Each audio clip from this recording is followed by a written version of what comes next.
9h30 sur Europe 1. Voici le journal des médias avec Guillaume Janton. Bonjour. Bonjour, à la une ce matin, Jean-Marc Morandini pourrait faire son arrivée sur iTélé plus tôt que prévu. Canal+ lance pour la première fois de son histoire des abonnements thématiques à la carte et M. Pokora prêt à devenir un des nouveaux leaders des Enfoirés.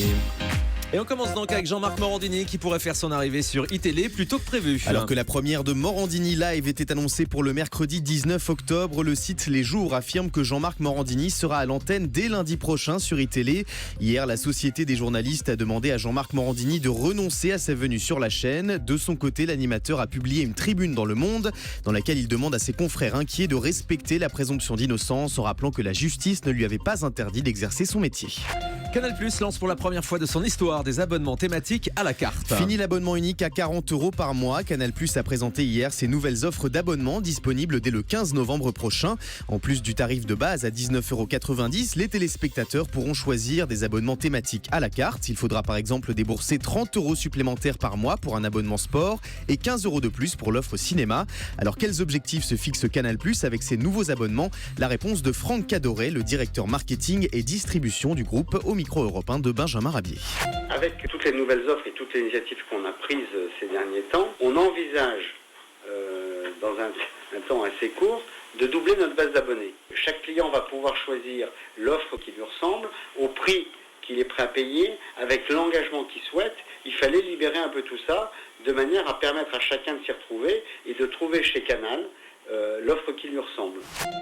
Voilà donc le directeur marketing du groupe Canal+ pour nous expliquer ces nouvelles offres d'abonnement. On a bien compris, fini l'abonnement unique à 40 € par mois. On pourra maintenant choisir à la carte avec une base de 19,90 €.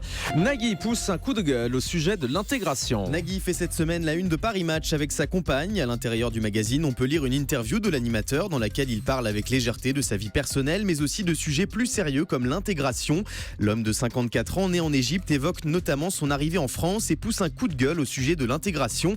Je respecte ce pays qui m'a accueilli il y a 50 ans, ses institutions et ses représentants. Je ne comprends pas ceux qui s'efforcent à ne pas parler le français en France, dit-il. Gulli prépare un nouveau divertissement présenté par notre copine Élodie Gossuin. Un programme baptisé 4 pattes pour une famille dans lequel plusieurs célébrités iront à la rencontre d'animaux se trouvant dans une situation de détresse. Selon nos informations exclusives, Julien Courbet, Laetitia Milo et Josh Jonathan seront de la partie. Cette émission familiale diffusée prochainement en prime sur Gulli est produite par la société de production La Grosse Équipe. La nouvelle chaîne d'information locale BFM Paris sera lancée le mois prochain. Le 7 novembre à 19 h, BFM Paris diffusera ses premières images sur le canal 30 de la TNT Île-de-France ainsi que sur plusieurs box. Hier matin, BFM Paris a dévoilé ses moyens techniques, des moyens modernes et mobiles. 22 smartphones, un hélicoptère et des scooters seront utilisés pour le tournage. 37 journalistes prépareront les sujets de BFM Paris, dont ceux de la matinale présentés par Maxime Conny et Aurélie Blonde, deux visages connus des téléspectateurs de BFM TV. C'est fou, vous l'avez dit, ils vont tourner avec des smartphones. Ça remplace les caméras maintenant. Ils ont été équipés uniquement avec des téléphones portables pour filmer les sujets. Il paraît que la qualité de l'image est équivalente. C'est vraiment des moyens de plus en plus légers pour faire de la télévision aujourd'hui. BFM Paris donc pour les Franciliens à partir du 7 novembre. M. Pokora prêt à devenir un des nouveaux leaders des Enfoirés. Emploi du temps chargé pour M. Pokora ces temps-ci. En plus de la promotion de son album et des tournages de The Voice dans les prochaines semaines, le chanteur participera à plusieurs concerts des Enfoirés en janvier prochain à Toulouse. Cette édition 2017 des Enfoirés sera la première depuis l'annonce du départ de Jean-Jacques Goldman et M. Pokora se verrait bien devenir l'un des nouveaux leaders de la troupe, comme il l'explique au micro européen de Maxime Rioux. Aujourd'hui, il n'y a pas un leader qui se détache. Le truc, c'est de trouver des leaders un peu pour chaque génération. Et c'est vrai que pour ma génération, je vais essayer un peu d'insuffler mon énergie. C'est vrai que j'ai la chance d'apprendre assez rapidement tout ce qui est déplacement machin. Donc depuis déjà quelques années maintenant que je suis là, j'essaye avec d'autres de l'idée un peu ma génération et les nouveaux qui arrivent, de m'en occuper. C'est important aussi que les jeunes comme moi, ceux de la nouvelle génération qui sont là maintenant depuis quelques années et qui connaissent bien les rouages de ce spectacle, aussi essayent de tirer les nouveaux et d'être leader de la génération. Je pense qu'il faudra des leaders pour chaque génération et bien évidemment que si on a besoin de moi, je serai là, il n'y a pas de problème. Voilà, M. Pokora prêt à devenir un des nouveaux leaders donc des Enfoirés. On le voit beaucoup en ce moment, M. Pokora avec ses cheveux jaunes, un peu comme vous, dans la même couleur que vous, Julie. Parce qu'il reprend les chansons de Claude François en ce moment. Oui, non, mais il dit l'idée aussi.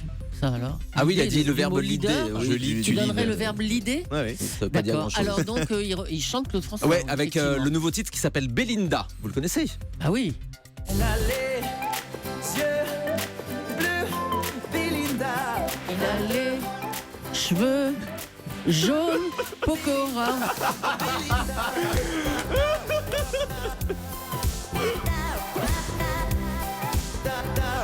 Bon, j'ai une petite idée, je pense que vous préférez la version originale, Julie. Oui.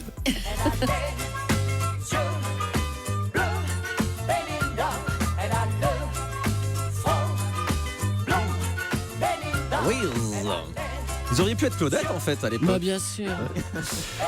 Voilà donc la nouvelle version de Belinda est interprétée par M. Pokora. Moi je trouve ça sympa, je trouve ça frais en fait pour la jeune génération qui découvre donc à cette occasion les chansons de Claude François. Allez, on reste dans la musique avec le nom des nommés français à la prochaine cérémonie des MTV European Music Awards. Comment dites Les European Music Awards. Cette prestigieuse cérémonie diffusée en direct sur MTV dans toute l'Europe récompense les meilleurs artistes du continent. L'édition 2016 aura lieu le 6 novembre prochain à Rotterdam avec des invités de marque dont Bruno Mars. Plusieurs artistes français font partie des nommés.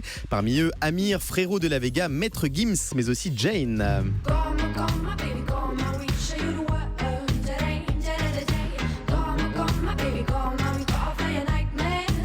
On l'a beaucoup entendu cet été, cette chanson de Jane. Comme. Allez, on termine avec le chiffre du jour. 362 753, c'est le nombre de tweets comportant des termes associés au premier débat de la primaire de droite posté hier soir pendant la diffusion de l'émission. Et puis voici le top 3 des candidats les plus mentionnés sur le réseau social lors de ce débat. Nicolas Sarkozy arrive en tête, suivi de François Fillon et Alain Juppé. Avec donc un beau succès d'audience hier pour le débat sur TF1, plus de 5 300 000 téléspectateurs. Merci Guillaume Janton.